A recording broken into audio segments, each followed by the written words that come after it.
You're listening to Business Lunch with Roland Frasier. This is your seat at the table. When all this happened, and I know this is kind of, Jared and I were talking a little bit, is that you, as we did, saw a little bit of a dip in certain parts of your businesses. You got a lot of different kinds. And then it all seems like it's come back. What do you think about that? Like, what is it about change like this that you think causes people to initially freeze, and then some of them get past it and some of them don't? Yeah. So look, I just know that when I guess it was the third week of what, February or March now? March. Yeah. Yeah. Third week of March. I was just having a birthday. 21st of March was my birthday. Oh, nice. I was actually in Pueblo. I don't know if Jared told you this backstory, but I was in Pueblo shooting this show called Undercover Billionaire. Yes. Yeah. With Discovery Channel. So basically I had been there about 14 days, just left the 10X Growth Conference. We were having the best year we've ever had, like hospitality, airlines, hotels, digital, retail, car dealers, you name it. Like the whole world was on this massive expansion. Unemployment was the lowest level ever. I get a phone call from DC saying, hey, this country's going to be shut down. Want to give you a heads up. At the same time, the same day I get that phone call, Discovery Channel says, shut down the shoot. Really? And the guy came to me and says, hey, we got to shut the shoot down. Now, I am no longer Grant Cardone on this shoot. I'm a guy named Louis Curtis. I have no money. I shaved my head. I just spent the worst 14 days of my life with $100, no place to live, no water, no food, nothing. Can't use my name. And these guys, and I was just starting to get a little momentum. Uh-huh. And in addition to playing this other guy, I'm having to run my business at night, right? I'm trying to keep things going. And COVID was starting to show up, and Discovery shut the show down. I'm like, no, you guys can't, you can't be kidding. You got to be kidding right now. No, the country's shutting. The country's going to shut down. We have to shut down the shoot. COVID's a real deal, blah, blah, blah. Right. And so I was like, oh my God. So I got on my plane, flew back to Miami, had I think March 25th, maybe, had a emergency meeting with my staff. I mean, I went into, my fear level went skyrocket, 2008 memories. Right. But you didn't shut down, right? I mean, that's what's cool. Yeah, we never stopped. Yeah. Now we came back looking in retrospect. I made some mistakes. Like the first thing I did was I shut a department down that we had just started. I should not have done that, but I did it because I'm just a very conservative person. And the reason I shut it down was not a financial thing. It was to energetically. I did not want my staff putting energy into a startup that I knew we were going to have to manage remotely. Right. And I didn't trust our ability to do that new startup and the other businesses that are mature. I told my staff, we're killing this department. Everybody was like, don't do it. I'm like, no, we're doing it. And then put all your energy on these other departments. And then I met with all my staff and just said, hey guys, look, we're not getting rid of anybody else. We had to get rid of this department. Right. You will lose your job if your outbound stats go down, you will lose your job. Right. I want you to know, we just killed a department that I loved and want to I have a dream to make it a reality. You will not lose your job if your stats stay up. Your income doesn't have to stay up, but your stats have to stay up.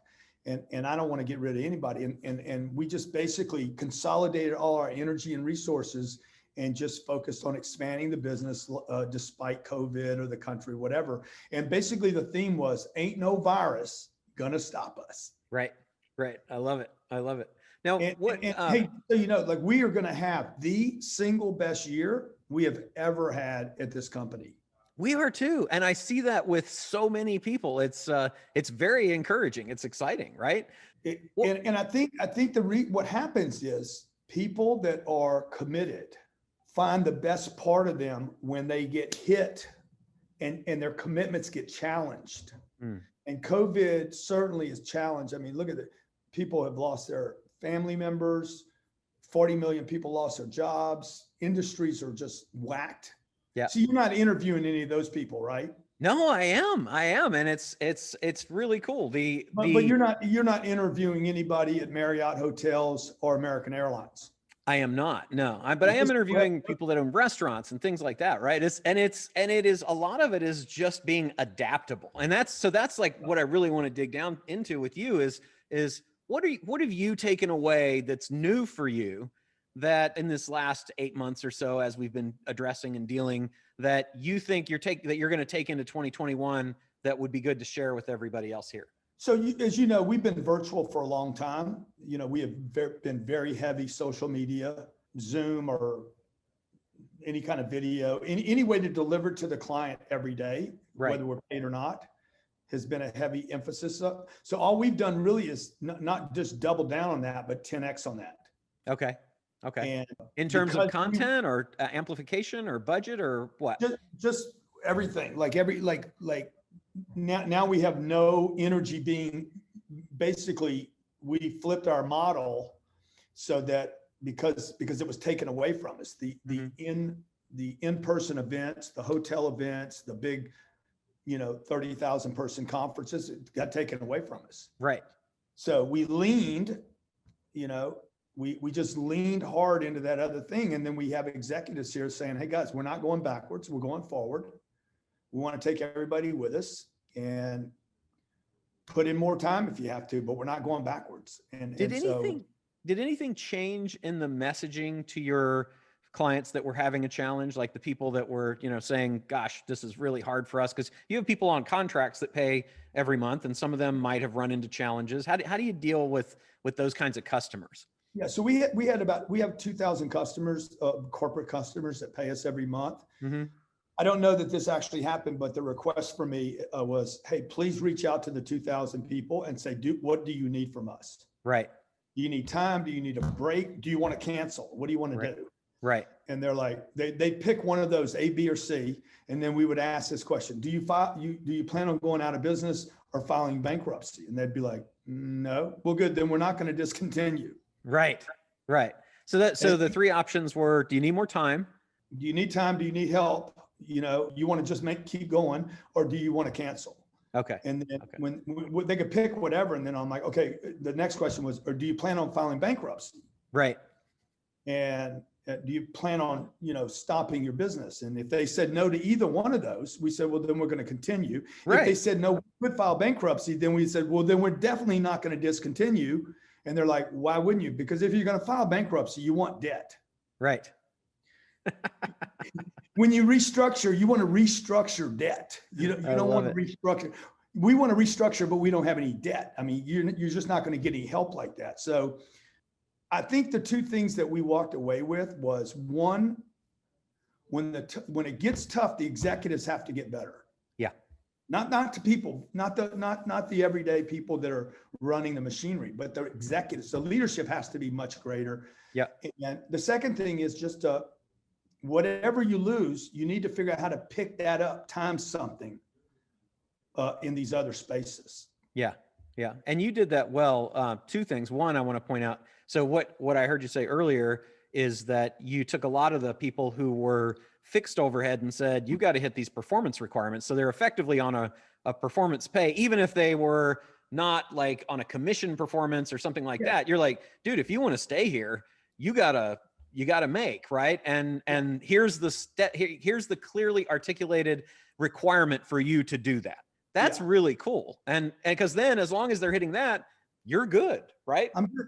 Yeah. I know as long as they do the right number, the right amount of outflow, the outflow is going to take care of the inflow. Yeah. So you get the leading indicator of this many calls made, this many outreaches, et cetera, right? Exactly. Yeah. And then, it just so happens I was wrong about almost everything. Yeah. Tell us about that. What were you wrong about, and how will you address that going forward? I thought the world was coming to an end. Did you really? Okay. All right.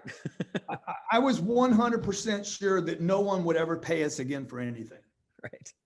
Literally for the next 3 months, every time somebody gave me $1,000, I was like, what is wrong with these people? I would call Jared. I'm like, who is buying anything right now? Right. I mean, I was so terrified, Roland, when this happened that I told my wife, because we get flowers delivered to the house, stop the floral. Okay. That's funny. Because no, it's true, because I remember 2008, and man, I remember I was in a different position in 2008 because I was dependent upon one vertical. Yeah. Now I'm like, 2008 is what made Grant Cardone who he is. Like I'll talk about myself in a third party here, but it really, like, 2008 was a blessing to me. Yeah. And we expand. I knew then that I had depended upon one vertical. You guys have always been across the board. So well done on your end. I was dependent upon one vertical. And when it got killed, I got killed. Right. And in 2008, I said, this will never happen. The next time this happens, it took 12 years. I'm going to have 50 verticals and I'm going to be able to take advantage of this. So, and it doesn't matter whether it's digital products, corporate products, or multifamily. We're going to buy about $600 million worth of real estate this year. It's all just working right now.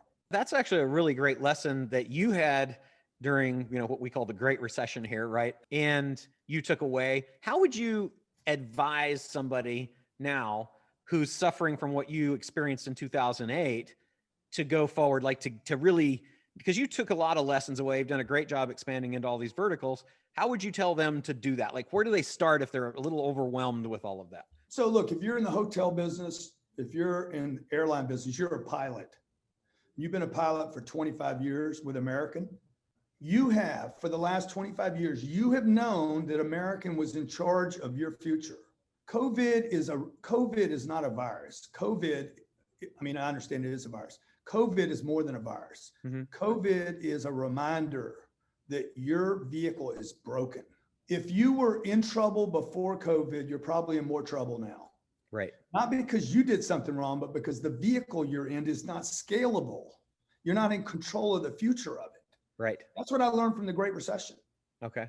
And what would you say if you were going to say, here's the three things, if you're kind of trying to like you get that now and you have conscious incompetence, you're aware that the vehicle is broken. What would be the top three things? Make a decision. Number one, that you're responsible for COVID. Like the pain that you're feeling, you're responsible for, not the virus. China obviously Wuhan is responsible for that. Right? Daggone bat. But you are responsible for the condition you were in, that you're losing your job, your job's at risk, your retirement's at risk, whatever the case is. Number two, you got to figure out, in addition to whatever your job is, you have to start scaling the job out. If you're an American Airlines pilot, or you own a restaurant, or you're in the hotel business, look, you have to scale to something that's indestructible. And what does that look like? What are the steps? Well, for me, this is why I buy apartments, because I don't, if the internet goes down, okay, my e-commerce business will be destroyed. My apartments will still, I'm good. At least I got a place to live. Yeah. So, and sooner or later, people will figure out how to pay for their housing. I want to be in spots that are indestructible. Yeah. So you want to kind of be like in counter-cyclical verticals, right? So that if, or protected against different. Yes. I don't mean diversified. Yeah. By the way, I mean in spots that are indestructible, that can't be. I remember Warren Buffett, for 35 years, Warren Buffett would not invest in airlines, and somebody talked him into investing in airlines. Right. And now he's like, God damn it, I knew I shouldn't have been invested in airlines. Right. Because they are destructible, right? They are replaceable. And so number two, I would just be, you have to start figuring out how to scale your time and your money into spots, burying your time and money into spots that can't be disrupted. And the third thing is that I would tell people is, like, you got to get around guys like you that are thinking big. You don't try to do things alone. Right. The people that are suffering right now are mostly the desperados. Yeah. Particularly those people out there that have a lot of potential. Man, learn how to draft. It's what I love about your event that you guys have done for so many years so well, is that you bring power together. It's not just proximity to power, it's mass numbers of people that are coming together with a like interest in expansion. And don't, I would just say, maybe you want to watch a movie alone. You don't want to do success alone. Yeah, you're right. I got one more question. Those three things are money, by the way, to me. Really, really, really great. With number three, a lot of people are scared of partners. They're scared of dependence. They're scared of, they hear horror stories about, things gone wrong. How do you feel about that? How do you vet your partners and make that a positive to get number 3 to really come across the line? So what I always do with things like partners are bad, bigger is not better, all these little things that don't put all your eggs in one basket. When I hear all those things, number one, I say, who is that data coming from? Right. It's always little people. Partnerships are a bad deal. I had a partner back when I was 25 and I lost my deal. Look, there is no super successful people that don't have partners. Agree. There is no super successful people that don't think bigger is not better. Right. I'm not talking about me and you being succcil, Roland. I'm talking about Elon, Steve Jobs, Warren Buffett. You talk about people that are really successful. Dude, I'm talking about $1 trillion plays, not $1 million influencers. Yeah. I'm including myself in that. I don't study those guys. I'll just tell you, like if I study Dice, I say I'm gonna study Dice or I'm gonna study Elon. I'm gonna watch Dice, but I'm gonna study Elon. Say, what's he doing, dude? What did Elon do when he sold PayPal $180 million?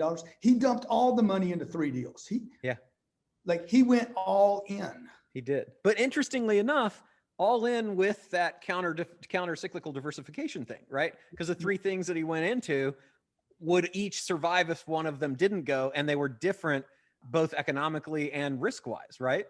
And I think he was willing to die. I think he was willing to go broke. His priorities were right. Yep. He didn't go buy a house. He didn't go take his cash and put it into a treasury bond. Right. Okay. Guys, like, I'm putting all of it. I'm going to go borrow money to rent. Right. So many entrepreneurs out there, they have more equity in their home than they do in their business. Right. You borrow money to buy a house, but you won't borrow money to expand and grow your business. Yeah. So that's what I would tell people, man. Study different people, like study multi-$100 billion companies and what are they doing? Because I can learn. Those are run by people. Those aren't just institutions. Those guys are making moves and they're putting their money where their mouth is, and watch what they do, not just what they say. I love it. I love it. Okay. So we got make a decision. We got scale the vehicle that you've got right now, and don't be a solo desperado. Get somebody to partner with that's going to help you get to where you need to go. Right. And lastly, Roland, I would just say, look, man, the biggest mistake I've made in my career until 2008 was I took money. When I made some money, I put it away. Mm-hmm. And I should have, that was the good thing to do later, but I should have taken that money and given that money to somebody to elevate my game. Yeah. Whether it's information or whether it was through connection to literally just raise my brand a notch. If you've seen what we've done with our 10X growth conference in the last couple of years, it's amazing. Really cool. Like I know what people are saying about that conference. Yeah. And they're like, how'd you do that? I paid. It was also stunning. Yeah. And I got a quick thing about that. Stunning to go to the one in February and see how many people right on the cusp of everything shutting down felt like they had to be there, that it was full up to the rafters. It was very, very, like, just speaks volumes to the quality of what you're able to do for people's lives to get them to have that kind of action in a fearful environment like that. Right. Yeah. I like what Pete Vargas said this morning. He said, Grant told me that, man, do you know what my ticket cost to my event? It was $8 million. Right, exactly. Some guy I'll tell your audience a story. Some guy's like, how do you get 20 grand for a ticket? So now the question is, why would I pay 8 million to run an event? Your 20 grand is like not 7.9 million, 80,000 less than my ticket. But I made the investment and it obviously pays off. That's awesome. Thank you for taking the time to hang out today. Is there anything that you have, I don't know, a tool or a resource or anything like that you would like to share? Money and finance training. Like, we just did a boot camp for 13,000 people. Nice. I spent the first 3 hours, like, gosh, you have to get your money. You have to get the mental, the financial. If there's not a financial windfall, you are not going to go through the disappointments, the discouragements the rejection. You're not going to build the skin, dude. Like everybody that's watching your show right now, okay? The reason people quit is because the payoff is not big enough. Right.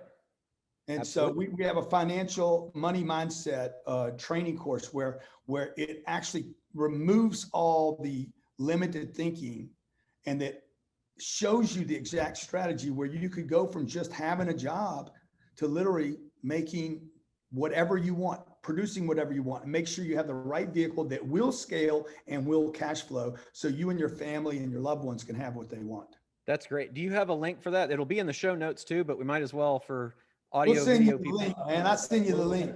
It's probably going to be grantcardone.com/something. All right. I like that. Fair enough. Dude, thank you so much. I appreciate you taking the time to hang out today. Always good, brother. Appreciate you. Thank you.